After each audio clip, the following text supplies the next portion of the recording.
attack of July the 7th. I was pleased to be at the commemoration service on Monday, and in particular, our thoughts are with the families of those who lost their lives, those who had to go on without their loved ones. And, Mr. Speaker, I would like to pay tribute to Lord Tebbit, who died yesterday at the age of 94. He was a man of iron integrity and conviction, who by his efforts helped to save our country from the chaos of the 1970s. We all owe him so much. Mr. Speaker, in their manifesto last year, Labour promised not to increase income tax, not to increase national insurance, and not to increase VAT. Does the Prime Minister still stand by his promises? Yes. Mr. Speaker, it is rare. It is rare, yes. It is rare that he's able to give a clear answer, but I'm glad that he has done so, because he also promised, in fact, he boasted that he solved the doctor strike. But only a Prime Minister who was so weak and giving 28% pay rise to doctors, only now we see that they're still voting to strike again. He folds in every negotiation and claims that it is a triumph. Yes, he does. And we saw at the budget, Mr. Speaker, more promises. The Chancellor promised that she would lift the freeze on income tax and national insurance thresholds, because in her words, they hurt working people. Is that still government policy? Mr. Speaker, no Prime Minister or Chancellor is going to write a budget in advance. We are absolutely fixed on our fiscal rules. We remain committed to them. We remain committed to our budget, to our manifesto commitments. I realise that sticking to your fiscal rules and your manifesto commitments is a bit unfamiliar to the party opposite, but it's because of the decisions the Chancellor took, that this government has taken, that we can update the House. £120 billion of inward investment into this country since we took office. Business confidence at a 9-year high. That's longer than the Leader Opposition has been in Parliament. Deloitte this week saying the UK is now the best place to invest, creating 384,000 jobs. What a contrast to the mess that we inherited from the party opposite. Mr. Speaker, there was no clear answer there. The whole House would have heard him fail to rule out freezing tax thresholds. He could say it in the first question, he could promise, but he couldn't this time round. But what does this mean, Mr. Speaker? He's talking about record investment and more jobs. We know that people are losing their jobs. Unemployment has gone up under Labour every single month since it's their year in office. But what does it mean on this issue of tax thresholds? It means that under Labour, millions of our poorest pensioners face being dragged into income tax for the first time ever. Does the Prime Minister think it is right that struggling pensioners should face a retirement tax?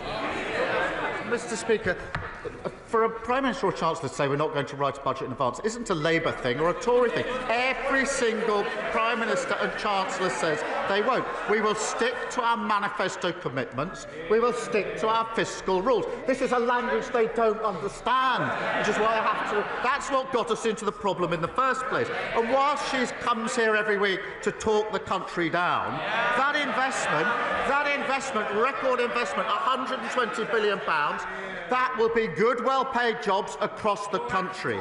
And this investment, Mr. Speaker, is foreign investors who can choose whether to invest in this country. They're choosing to invest in this country now because they have confidence in what this government is doing. Mr. Speaker, investors are fleeing the country. They're fleeing the country. He says he sticks to his manifesto promises. They promised not to put a tax on working people, and then we got the jobs tax. And all we have seen is jobs disappearing. Before the election, the Prime Minister promised, and I quote, "not a penny more on your council tax." The Institute for Fiscal Studies says that now council tax bills will rise at their fastest rate in 20 years. Will the Prime Minister admit that under him council tax is set to soar? No, of course it's not. It soared under the last government. But, Mr. Speaker, here she goes again, back on familiar territory. She comes here complaining about the national insurance rise every year, every week.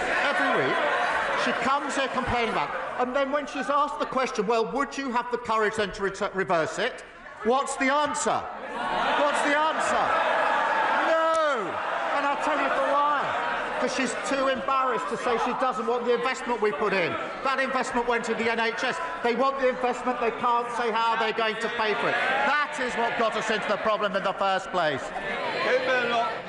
Mr. Speaker, he still doesn't understand, so I'm going to make it very simple for him. This is a mess of his own making. He shouldn't be asking how we would clean it up. The fact is, they raise national insurance through the jobs tax, and that's why they have to put up council tax. The truth is, his catastrophic budget has created a domino effect which he cannot now control. We on this side of the House know that you cannot tax your way to growth. But now he's flirting. They're all muttering, I remember that budget, they were laughing and cheering, they had no idea the mess that they were creating.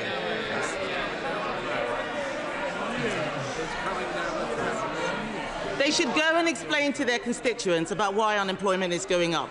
But, Mr. Speaker, what is more worrying is that now he's flirting with Neil Kinnock's demand for a wealth tax.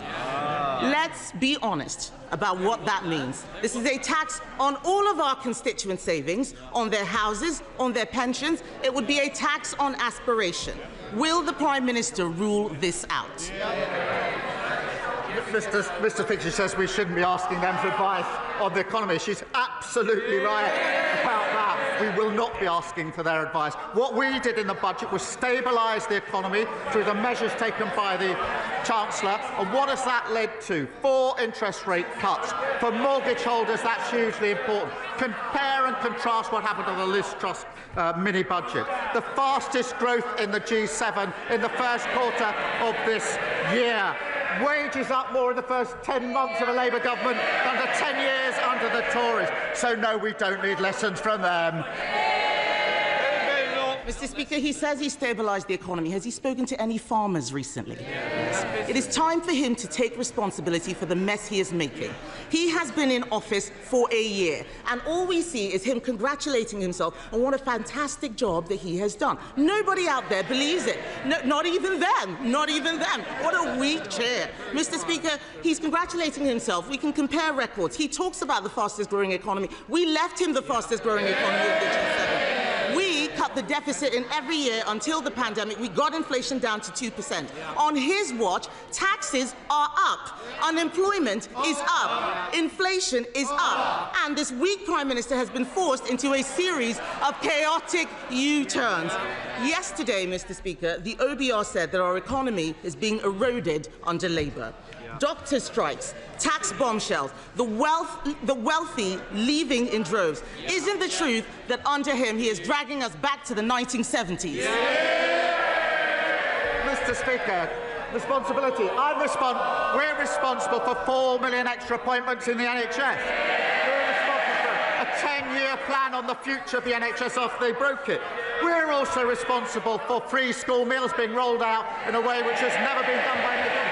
Breakfast clubs being rolled out, family hubs being rolled out, transport across the country, and migration coming down. We take responsibility and we're proud of that. Lloyd Hatton. Thank you, Mr. Speaker. The Eden project in Cornwall is a proven success story, injecting millions into the local economy. And in Lancashire, Eden Morecambe will soon be under construction, set to create hundreds of jobs. So it's about time we had the third instalment with Memo Portland, or Eden Portland, as many like to call it. This will be a world-class attraction, celebrating the Jurassic Coast and transforming the economy in South Dorset. So will the Prime Minister back this exciting project and work with me and all of the relevant ministers to secure funding to deliver this project? And ideally, can we use the new Growth Mission Fund? Well, look, I thank him for highlighting this exciting proposal, and he's a fantastic advocate for Portland and South Dorset. The Eden Portland is a hugely exciting project. I can't confirm funding allocations yet, Mr. Speaker, but our £240 million Growth Mission Fund should support transformative projects that give local leaders real investment to deliver real change. And I know he makes a compelling case in relation to the fund that's been set out. Sir Ed David, Leader of the Liberal Democrats. Thank you, Mr. Speaker. Can I associate myself and my party with the Prime Minister's comments about the horrifying terrorist bombings of 7/7 here in London. Our thoughts are with the victims, their families, and our amazing emergency services. And can I also join in the condolences to the family of Lord Tebbit? He was a man of service in the RAF, in politics, and as a carer for his wife, Margaret. He will be greatly missed.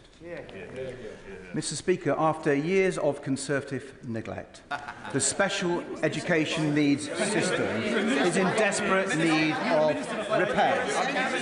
But with parents understandably worried, we already hear Labour MPs planning another rebellion.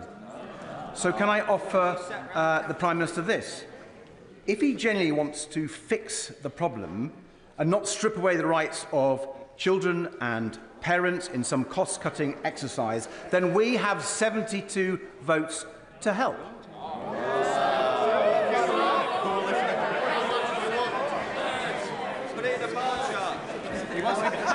So, will the Prime Minister look at the 5 tests for SEND reform we have published today and work with us to make it happen? Well, Mr. Speaker, it's telling that when he raises the question of the broken SEND system, they laugh at the back of the Tory boxes. They laugh. That's how seriously they take their responsibility. Absolute shame.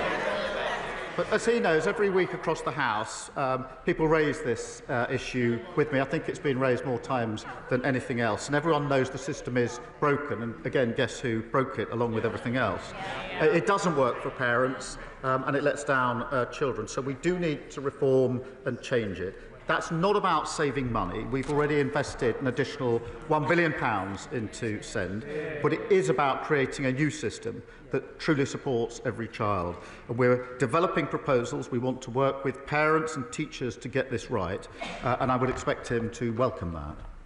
Sir Ed Davey. Well, I thank the Prime Minister for his reply. We want to work across the House to fix the mess that they live. We don't want another welfare-style mess this time. We've got to fix this properly for parents and children.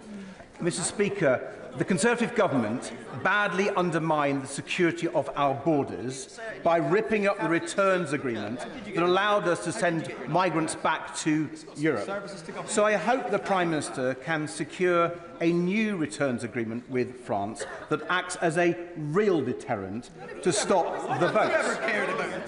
And the Conservatives also sent hundreds of millions of pounds to France and got nothing in return. Does the Prime Minister agree that any new funding to the French government must be conditional on them agreeing a returns deal and doing their bit to stop the boats? Mr. Speaker, we're working closely with the French on this issue. We'll only provide funding that delivers for our priorities. We are working closely. We share information to a much greater extent than was the case before. We've got a new specialist intelligence unit at Dunkirk, and we're the first government to persuade the French to review their laws and tactics on the North Coast to take more effective action. I'll be discussing this at meetings with President Macron both today and tomorrow. John Slinger. Thank you, Mr. Speaker. In light of recent events, could the Prime Minister update the House on the work of the COVID Corruption Commissioner? And does he agree with my constituents in Rugby, Bulkington and the surrounding villages that there should be no place in public life for people who exploited the pandemic and defrauded the taxpayer to line their own pockets? My honourable friend makes a powerful point, and I hope it was heard on the benches opposite. It's an absolute scandal that failed PPE contracts were handed out by the Conservatives at taxpayer funds of £1.4 billion. We're focused on getting our money back. I can confirm the Commissioner is now investigating fraud involving bounce back and business support loans, and we will continue to go after the fraudsters, the grifters and the con artists, no matter who they are or where we find them. Nigel Farage. Thank you, Mr. Speaker.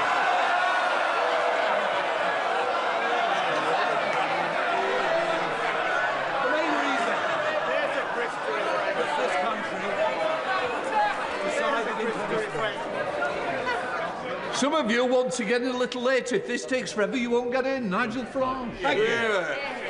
The main reason this country wisely voted for Brexit back in 2016, and that included millions of Labour supporters, is because we wanted to take back control of our borders so that we and we alone could decide who comes and settles in our country. Does the Prime Minister understand that that demand today is even greater than it was back in 2016, and that we demand, the country demands, that you say to the French President, will you shut up? That you say to the French President, we will not accept undocumented males across the English Channel, and that you are not dictated to by an increasingly arrogant, anti-Brexit French President. Mr. Speaker, we are fixing the mess that we inherited. We are working with other countries to ensure that we take the measures necessary to stop people crossing the Channel. They are serious answers to serious problems. His proposal for 10 years, wagging the Tory dog, has been to break everything and claim that's how you fix things, to stick two fingers up at your neighbours and then expect them to work with us. And he votes against the Borders Bill, which gives more powers to our law enforcement to deal with security at our borders. And, Mr. Speaker, the reason for that is he has no interest in fixing the problem because he wants to milk it and exploit it. That's the truth about him and his party. Thank you, Mr. Speaker. From homelessness to child poverty, so many of the challenges that I see people facing in Exeter can be traced back to early years. So can I welcome how this government is rebuilding on the legacy of Sure Start, so cruelly dismantled by the party opposite? And can the Prime Minister set out what difference this will make to family services in Exeter? Well, I'm grateful to him. I've discussed it with him before. He's a brilliant champion for Exeter. Mr. Speaker, every child should have support to realise their potential. And the party opposite tore up Sure Start and took it out of our communities, an act, in my view, of vandalism that abandoned families and deepened inequalities. Mr. Speaker, we're delivering 1,000 Best Start family hubs across the country. That's in addition to free childcare being rolled out and expanding free school meals. That's the change the Labour government makes. Jim Ramsey. Thank you, Mr. Speaker. Growing numbers of people are joining calls for a wealth tax on the super-rich, including former Labour leader Lord Kinnock, and today a former First Minister of Wales, and it transpires, the Chancellor herself when she was in opposition. So will the Prime Minister stand by his promise that those with the broadest shoulders should carry the largest burden? And can he clarify that that means the ultra-wealthy, not disabled people, the poorest, and children with special educational needs? Mr. Speaker, I'm really not going to take advice from a party that put forward £80 billion of unfunded commitments at the last election. That's the sort of thing that got us into the problem in the first place. Mr. Speaker, we can't just tax our way to growth. We need to ensure that we put in place the necessary measures. We're putting in place planning reforms, Mr. Speaker, to drive growth. He voted against it and they voted against it. Bill Estes. Mr. Speaker, I am proud that this Labour government is banning fire and rehire. I am proud that we are addressing the abusive use of zero-hour contracts and improving protections at work, particularly against unfair dismissal. Reform and their Tory friends voted against Labour's workplace protections. I don't know why they're heckling. When they were in government, they promised to deal with fire and rehire, and after, and despite the scandal at P&O, did absolutely nothing about it. So, does my right honourable friend agree that it is only this Labour government which will ensure people have fairness at work in this country? Well, I'm proud that we'll give 15 million workers, that's half of all workers, stronger rights at work. And, Mr. Speaker, that's sick pay for up to 1.3 million of the lowest paid, tackling sexual harassment and bereavement leave for families who experience pregnancy loss before 24 weeks.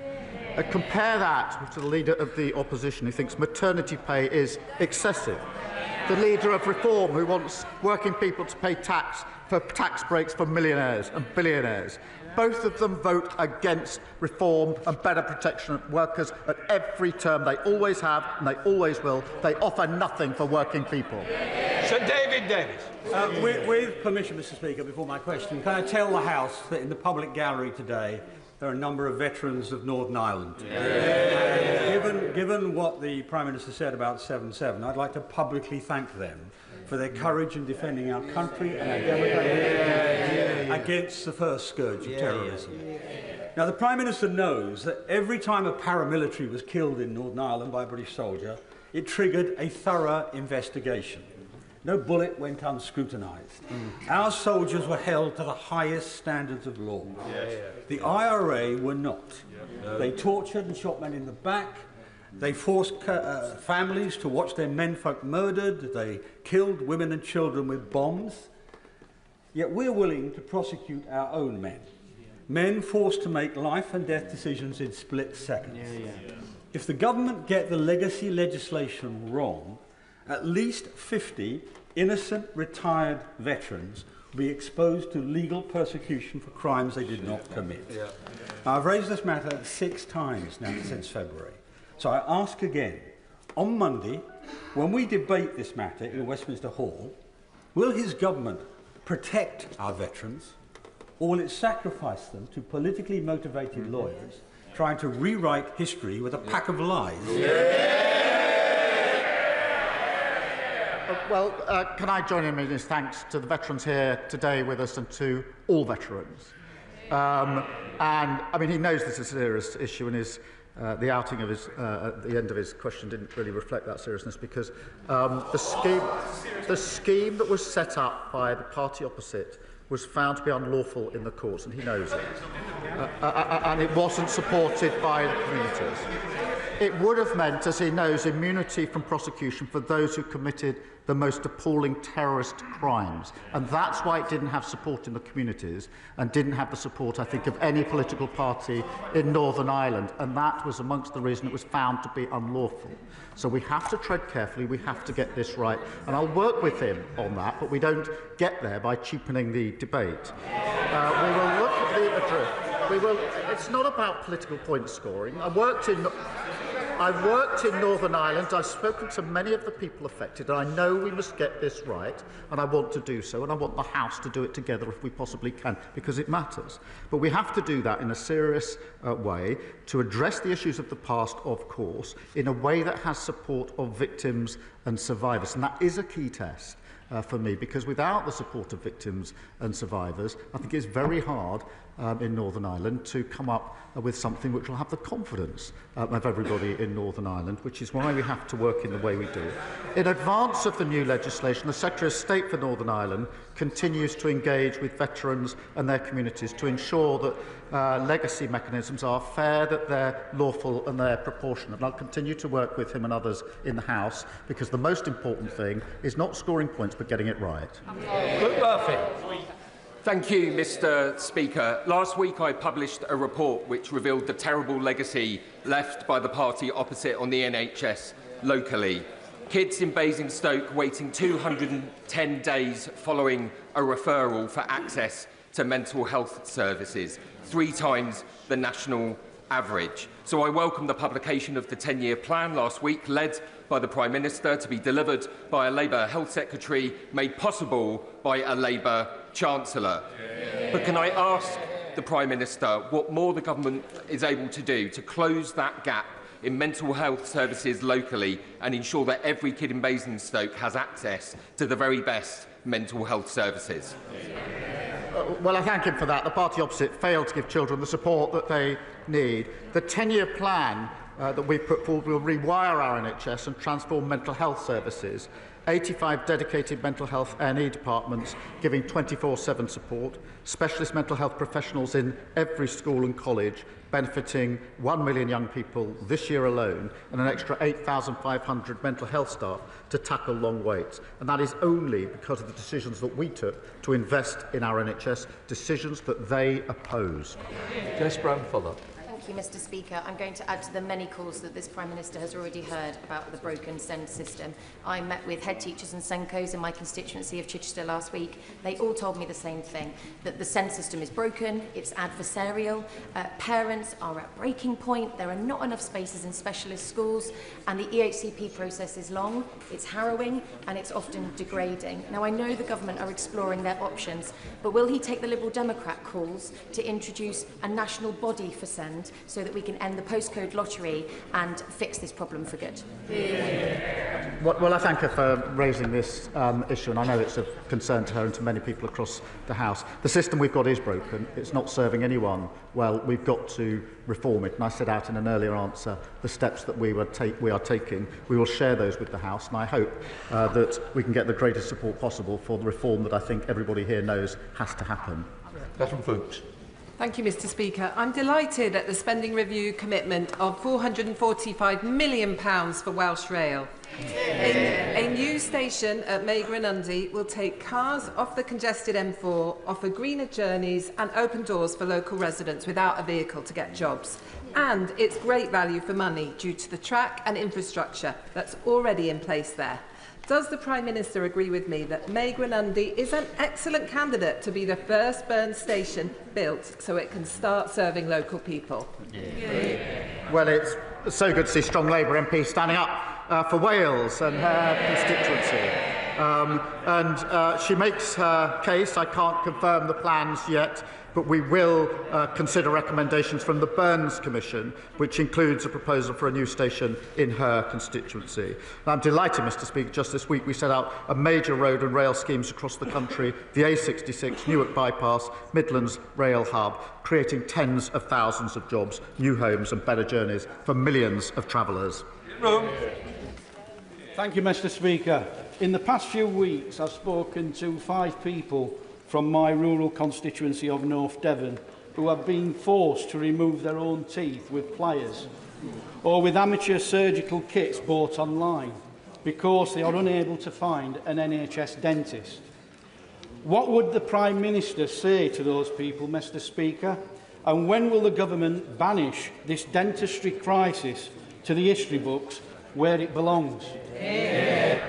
Well, Mr. Speaker, another shameful legacy from the party opposite, with 1 in 4 adults struggling with NHS care and tooth decay as the most common reason for hospital admissions for children aged 5 to 9 under their watch. We are fixing this, Mr. Speaker, and I can set out what we're doing. We're rolling out 700,000 urgent and emergency appointments. We're reforming the dental contract and recruiting more dentists and newly qualified dentists to practice in the NHS for a minimum period. All of that only made possible because of the investment we put in the budget, which they all opposed. Melanie. Thank you very much, Mr. Speaker. Tax evasion, money laundering, illicit goods, illegal working all undermine our high streets like Freeman Street in my own constituency, undermine local business confidence and challenge community cohesion. That's a reality around the country because of the explosion of vape shops, fake barbers, Harry Potter shops, American candy stores. Will the Prime Minister commit to working with his cabinet to bring in a national strategy to tackle the scourges of the high street and restore high street confidence? Well, she's right to highlight this issue, Mr. Speaker. In March, we saw a major crackdown against criminals using high street businesses to launder money, and with almost 400 properties securing freezing orders over bank accounts totalling more than £1 million and arresting 35 individuals. There's much more to come, and I thank her for highlighting this really important issue. Sir Ashley Fox. Thank you, Mr. Speaker. The Prime Minister was elected on a promise to smash the gangs.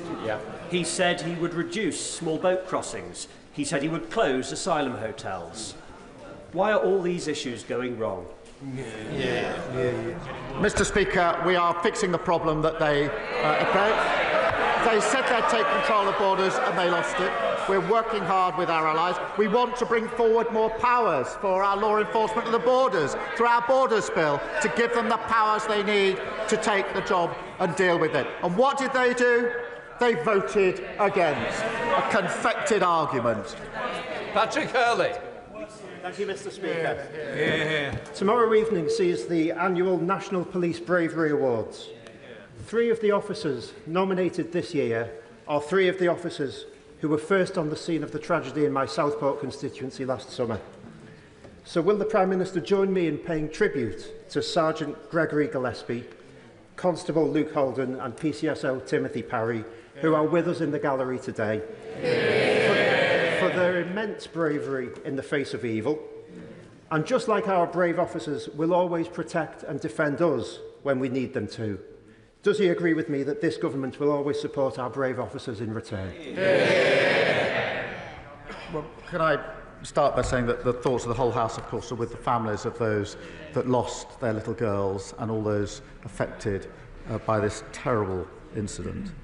I would like to put on record our heartfelt thanks to all of those who responded and those that are with us today: Sergeant Gregory Gillespie, PC Luke Holden, PCSO Timothy Parry. These officers ran towards danger to protect young lives, Mr. Speaker. I have met a number of them, and it is truly humbling to see the bravery and professionalism that they brought to their job that day and every day. Southport is a wonderful and loving community. In difficult days, they've shown kindness, empathy and courage. And I'd like to thank my honourable friend for all that he has done in relation to those values as well. Ben Lake. Mr. Speaker. My constituent, Mr. Brian Buckle, is a victim of a miscarriage of justice. He was wrongfully imprisoned for over 5 years before being exonerated at retrial. Now, Mr. Speaker, despite a jury unanimously finding him not guilty of the crimes for which he was imprisoned and the devastating impact this injustice continues to have on him and his family, his application for compensation was denied due to a 2014 change to the law that requires those who have been wrongfully imprisoned to prove their innocence beyond all reasonable doubt. This is an almost impossible hurdle to overcome. And so would the Prime Minister consider meeting with Mr Buckle to discuss his case and lend his support to appeals campaign for fair compensation for those who have been victims of a miscarriage of justice? Well, can I thank you for raising this particular case, which saw a grave miscarriage of justice. In relation to the statutory test for compensation, this has been raised in the House before, and I've undertaken to have a look at it. And I know he's working, I think, with the Minister responsible on the particular case that he raises. Well, let's... Thank you, Mr Speaker. Can I thank the Prime Minister for leading from the front in promoting the importance of his role as a father and keeping time for family life. I'm delighted that this government in the past week has launched a review into parental leave, and we've started to rebuild the legacy of Sure Start by launching our Best Start family hubs, both things that will make a huge difference to my constituents in Ribble Valley. Can you commit to this parental leave review, creating some truly ambitious outcomes so that we can make the UK not only a world-leading place to live and do business, but also the best place in the world to live a rewarding family life? Well, I think the first full review of parental leave and pay is a landmark moment. The current system is simply out of date and too complicated. 1 in 3 dads don't take paternity leave, often because they can't afford to do so. Mr Speaker, that's a great loss to them and their children. I want parents to be able to give their child the best care and make the system work better for employers. Final question, Cameron Thomas. Thank you, Mr Speaker. Following a week of internal conflict, the Prime Minister should be well prepared if he wants to join me this weekend at the Tewkesbury Medieval Festival, which includes Europe's largest reenactment. Or perhaps next weekend he'll don his leather jacket and turn it up to 11 at the Tewkesbury Live Music Festival, hosted by hospitality venues across the town. Regardless, will he join me in thanking the volunteers and those hospitality venues that make Tewkesbury the unsung nucleus of Gloucestershire's culture? Thank you. Mr Speaker, what an invitation. I'm grateful for the invite to join the Medieval Festival. But if I wanted to see a load of people stuck in the past and fighting each other, I'd probably go to the next meeting of the Shadow Cabinet. I'll consider it. Thank you. That completes Prime Minister's questions. Let the front bench change over.